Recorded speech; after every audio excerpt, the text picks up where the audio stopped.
6-year-old Ezekiel is really into drumming.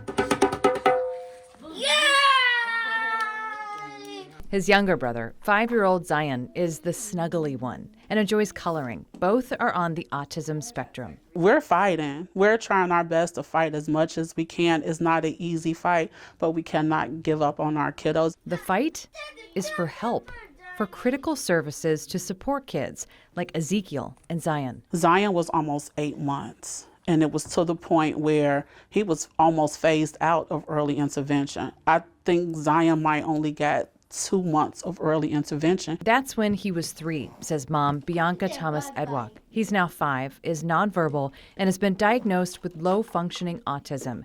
And still, they're in limbo. I had to be my child's advocate, and I had to also be the one to call, get him on wait lists, get him the services that he needs.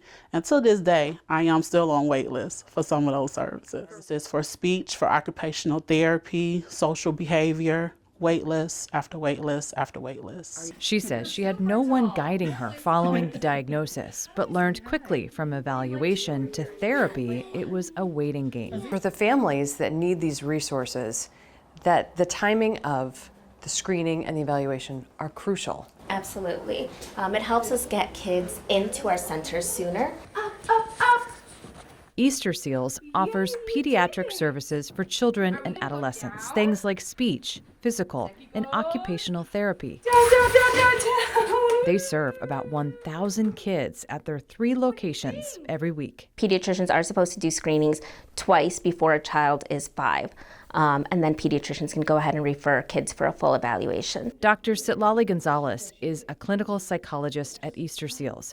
She says for many families, you have to wait several months for those evaluations, especially for those in underserved communities, those that don't speak English or are on Medicaid.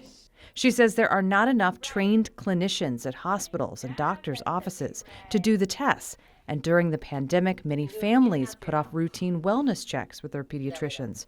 That's often the first step to a diagnosis. So what can parents do other than wait? Be an advocate, says Dr. Gonzalez. Even without the diagnosis, if we know that a child has speech delays, we can start them with speech services. If we know a child has difficulty with sensory processing or motor planning, we know that we can get them started with occupational therapy. The state of Illinois offers early intervention for ages 0 to 3. It's a free in-home service, but even that has a wait time, depending on where you live. Currently, Easter Seals scheduling evaluations 1 to 2 months out, and another option, a virtual evaluation. 1 in 36 children will have autism, but there's a much bigger number of children who screen at risk in primary care and are in need of an evaluation, and that's what we do. Kayla Wagner started the virtual clinic As You Are. We provide evaluations to parents exclusively using telehealth appointments when they suspect that their child has autism. In 3 separate 30-minute appointments, trained clinicians observed the child and used software to define a diagnosis. Doing this using a completely virtual paradigm allows a window into that child that otherwise may not be accessible. We see children in their natural environment, in the comfort of their own home, where they're exactly who they are, and we can watch, our physicians can observe and provide the most appropriate diagnosis that's needed. As You Are accepts most insurances and Medicaid, and while still a new concept, Wagner says they have a 94% accuracy rate and are booking appointments only 1 to 2 weeks out.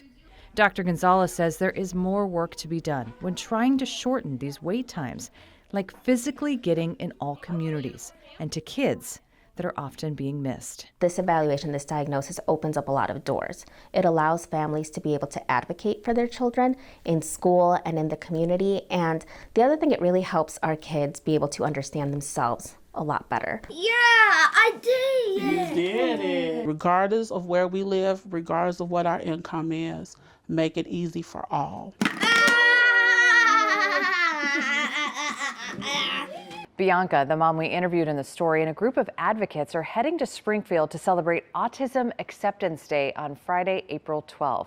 They will hold a rally in the state rotunda and call for access to education, employment, and health care. For more information on that event and other organizations, head to our website, fox32chicago.com.